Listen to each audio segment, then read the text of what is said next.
Y el tema de hoy es el realismo.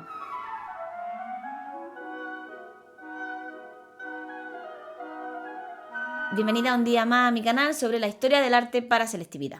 El tema que vamos a trabajar hoy es el arte realista. El realismo es un movimiento artístico que se desarrolla en Francia en la segunda mitad del siglo XIX, cuyo máximo representante es Gustave Courbet. Es un arte que está íntimamente relacionado con los acontecimientos que sucedieron en Europa en 1848. Fue el año de la tercera oleada revolucionaria del siglo XIX. Estas revoluciones fueron llamadas también la primavera de los pueblos.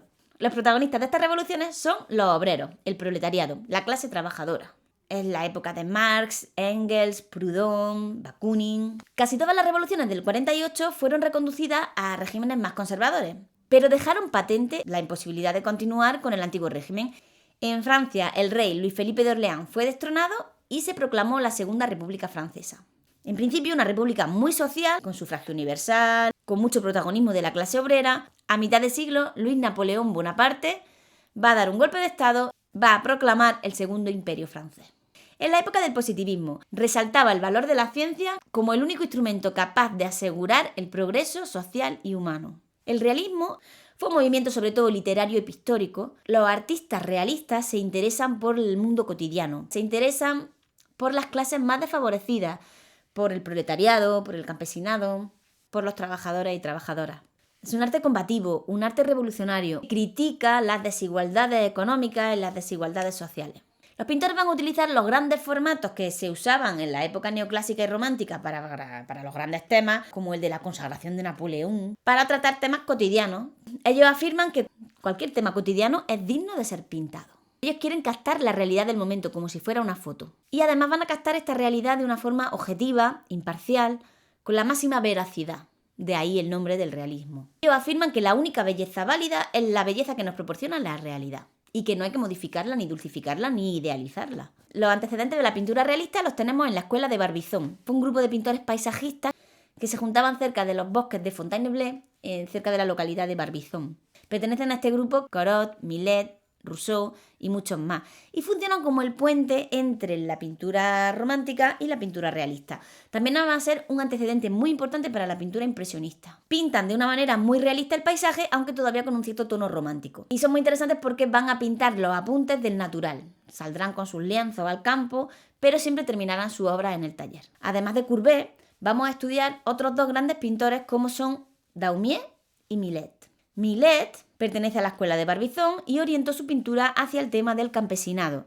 Representa a los campesinos de una manera bastante idealizada. En todos sus cuadros nos representa el ideal del trabajador bueno, religioso y libre de esas ideas revolucionarias del proletariado urbano. Nos muestra al campesinado en perfecta comunión con la tierra.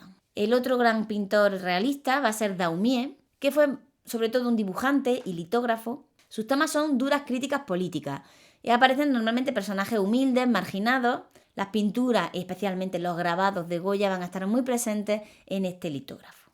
Vamos a centrarnos ahora en la vida y en la obra del gran pintor realista que es Gustave Courbet. Este pintor nació en Ornans, una pequeña localidad de Francia. Era el hijo de un campesino venido a más, un campesino enriquecido, que quería lo mejor para su hijo. Él quería que su hijo estudiara, pues por qué menos, una ingeniería agrónoma o algo así, que se hubiera quedado en el pueblo, pero el hijo quería irse a toda costa a París. Le miente a su padre y le dice que se va a estudiar leyes. Lo de que estudia la carrera de Derecho cuela. Y Courbet se va a París, no va a aprobar ni una asignatura de la carrera.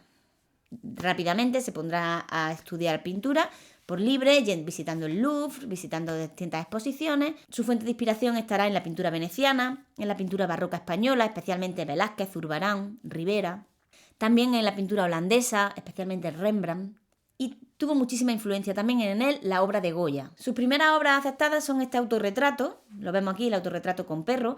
Es la primera obra que le aceptan en el salón y le viene muy bien porque le vale un poco el visto bueno de su padre, que no estaba muy contento con que su hijo hubiera abandonado la carrera de Derecho. Podemos ver cierto tono arrogante. Quería comerse el mundo, quería petarla. Courbet se autorretrata de todas las maneras posibles: enfadado, enamorado, sorprendido, durmiendo, cansado. En todo ello vemos cómo se encantaba a sí mismo. Y es que se gustaba muchísimo. Fue amigo de Baudelaire, de Daumier, de Proudhon, un teórico anarquista, y juntos formaron un grupo que en el 48 fue calificado como un grupo peligroso. Courbet va a intentar darle un carácter socialista a su pintura. En Los Picapedreros pinta dos peones camineros de espalda, un viejo y un joven. La característica más representada en esta obra es la fuerza. También podemos ver el paso del tiempo, ¿no?, entre el joven y el viejo, pues como un duro trabajo que van a tener que realizar toda la vida. A pesar de todo, no hay crítica en el cuadro, es simplemente como una especie de instantánea, de fotografía. A pesar de sus ropas, que son viejas y raídas, las figuras no nos dan lástima, no nos transmiten ningún tipo de emoción. Su primera obra polémica va a ser El entierro en Ornans. Fue un auténtico escándalo, sobre todo por el formato. Un cuadro que medía más de 3 metros y casi 7 metros de largo, formato que estaba reservado pues, para los grandes temas mitológicos, los grandes temas de historia. Courbet nos va a representar aquí el entierro de una persona de su pueblo, no se sabe muy bien quién es, no se sabe si es la abuela, si fue el abuelo, el primer muerto que enterraron en el nuevo cementerio de Ornans, curiosamente era su tío abuelo. Lo que sí está claro es que aparece muchísima familia del pintor, así que probablemente el difunto esté relacionado con la familia. Aunque ya saben, en los pueblos chiquiticos todo el mundo es familia. Aparecen representados desde los representantes del ayuntamiento hasta las plañideras oficiales, pasando por la familia del pintor. Parece hasta un perro que no se quiere perder el entierro. Todo el mundo quería salir en el cuadro. De hecho, él pintó este cuadro en su pueblo y fue desfilando por su taller, que improvisó el taller en el pajar de su casa, y por allí pasaron pues, prácticamente todo el pueblo. Como digo, 46 personas van a ser retratadas a tamaño natural. Al fondo aparecen las montañas del Jurra, que son las montañas típicas de la localidad de Ornans, un paisaje muy árido y además pintado con espátula. El tema está tratado con muchísima naturalidad, es decir, la muerte no produce dolor. Viven la muerte como algo cotidiano. Los personajes se disponen en un friso, como si fuera un sarcófago clásico, de manera todo muy vertical, contrastando un poco con la horizontalidad del paisaje. El hoyo, el agujero donde va a ser enterrado el muerto, aparece en el primer término, invadiendo el espacio del espectador. La luz se utiliza sobre todo para dar corporeidad y volumen a los personajes y es una luz bastante crepuscular. Acentúa un poco esa soledad y esa aridez del paisaje. La gama cromática es muy reducida, predomina el negro y el blanco, aunque también aparecen unos rojos muy fuertes en las togas y los birretes de los maceros, donde vemos una clara influencia de Zurbarán y de Velázquez. Como digo, el cuadro fue un auténtico escándalo. Pues si me permitís la expresión, es como un grupo de cateticos de pueblo de repente en un salón de una exposición de París. Hasta Delacroix dijo, es un entierro, es la muerte del romanticismo. Mucha gente lo criticó porque decían que todos los personajes eran muy feos, que eran grotescos, que cómo se le ocurría pintar una cosa así. No gustó. De todas maneras, Courbet siempre buscó escandalizar. De hecho, con sus propias palabras dijo, si dejo de escandalizar, dejo de existir. En 1855 se produjo la Exposición Universal de París. Él va a enviar una serie de cuadros a esta exposición para ver si son aceptados. Le aceptan unos pocos, pero muy pocos. Se mosquea. Va a hacer construir una barraca de madera justo enfrente de la Exposición Universal donde se podía leer el pabellón del realismo. Ahí expuso los cuadros que habían sido rechazados. Este tipo de exposiciones alternativas a los salones oficiales se van a poner muy de moda. Una de las obras más importantes de esta exposición va a ser el Taller del Pintor. El nombre completo era Alegoría Real del Taller del Pintor, determinando una fase de 7 años de mi vida artística y moral. Pues parece que era un nombre demasiado largo y que al final se ha quedado con el Taller del Pintor. De nuevo encontramos una obra de gran formato, unos 3,5 por unos 6 metros. Es muy interesante porque es como la mezcla de todos los géneros. Aparece el paisaje, los retratos grupales, el desnudo, la alegoría, una especie de bodegón. Courbet aparece en el centro pintando un paisaje de Ornans, mientras que un niño lo está mirando con admiración.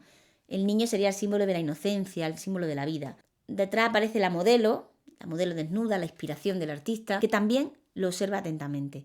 Sería el símbolo de la tradición artística y del símbolo de la academia. Aunque el cuadro fue muy criticado, el desnudo de estas chicas fue admirado por prácticamente toda la gente que contempló el cuadro, diciendo que era uno de los desnudos más bellos que se habían representado hasta entonces. A la izquierda aparece el pasado de Courbet. Según él, los que viven de la miseria y de la muerte. Podemos ver, por ejemplo, una irlandesa que simboliza la miseria extrema. Aparece un maniquí desnudo que recuerda mucho a los santos, esos torturados de Rivera. Un cazador en el centro con sus perros. Uno de los perros mira un sombrero y un puñal, eso simboliza la poesía romántica. También aparecen 2 judíos, uno representa la religión, el otro el comercio.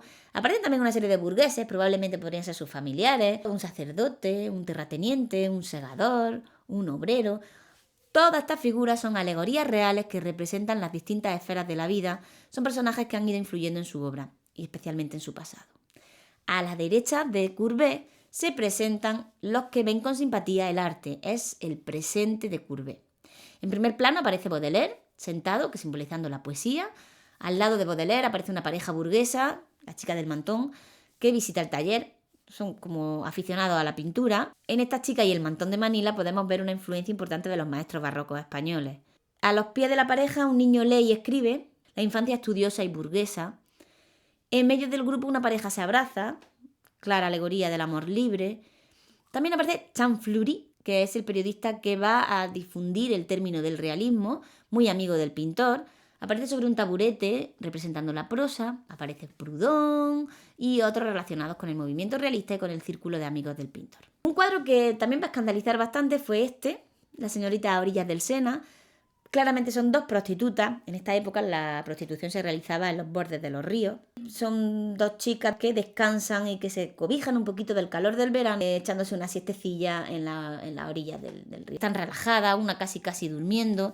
Fue muy criticado por los moralistas de la época, por representar, ¿no?, claramente a dos prostitutas. Que si eso escandalizaba, lo que más va a escandalizar sin duda son las pinturas que va a hacer por encargo para el embajador turco en París, Khalil Bey. Me va a encargar una serie de obras, todas relacionadas con la pornografía y la sexualidad. Vaya, un guarruzo. Aquí vemos una preciosa, es el sueño, es la primera vez que se representa el amor lésbico. Presenta a chicas durmiendo, probablemente pues después de hacer el amor. Nos recuerdan bastante a las diosas mitológicas de la escuela veneciana. El tema representado es muy morboso, todavía hoy sigue siendo un tema morboso, pues imaginaros en el siglo XIX. Por la expresión de la cara de una de ellas podríamos decir que está teniendo un sueño erótico. En la mesita de noche aparece una serie de objetos y algunos han sido calificados como símbolos. Pues por ejemplo el collar de perlas roto podría simbolizar la falta cometida y el cáliz que aparece podría simbolizar el arrepentimiento. Pero vaya, el cuadro que más escandalizó sin ninguna duda es mi favorito de Courbet, El origen del mundo. Fijaros si escandalizó que hasta 1995 no supimos que existía. Claramente una apología al vello púbico, algo que ya había empezado con Goya y que seguirá más tarde con otros pintores. Cualquier tema es digno de ser representado. Aquí lo vemos. Ejecutó una serie de paisajes relacionados con el mar, las famosas marinas. Es la primera vez que los pintores se acercan al mar. No solo los pintores, que la población empieza a acercarse al mar. A lo largo del siglo XIX los médicos van a recomendar los veraneos en la playa. Hasta este momento la gente no iba a la playa. De hecho, la gente se acercaba a la playa con un pañuelo diciendo, ¡oh, qué olor a putrefacción! Igualito que en Jaén, que cuando estamos llegando a la playa bajamos las ventanillas del coche. ¡Ay, qué bien huele a mar! Y resalta el valor del mar y la belleza de estos paisajes. En 1871 participó activamente en la Comuna de París y fue nombrado ministro de Bellas Artes. Cuando el ejército acabó con este movimiento revolucionario, Courbet fue condenado, acusado de haber destrozado la columna Vendôme de Napoleón. Fue encarcelado 6 meses, aquí vemos un autorretrato que hace. La diferencia con los autorretratos de juventud es bastante clara, esos retratos en los que quería comerse el mundo. Y ahora vemos aquí un Courbet deprimido, desencantado con la vida y que tiene poco mundo que comerse. Va a ser condenado a pagar la restauración de la columna y aunque él había ganado muchísimo dinero en su vida, no tiene dinero suficiente para poder pagar a esto, con lo cual se arruina por completo y se tiene que ir al exilio. Morirá en el exilio, en Suiza, y muere de una enfermedad relacionada con el hígado porque se ve que se dio la bebida. ¿Qué le daba al frasco, Carrasco? Esto ha sido todo por hoy. Espero que os haya gustado y nos vemos próximamente. Chao.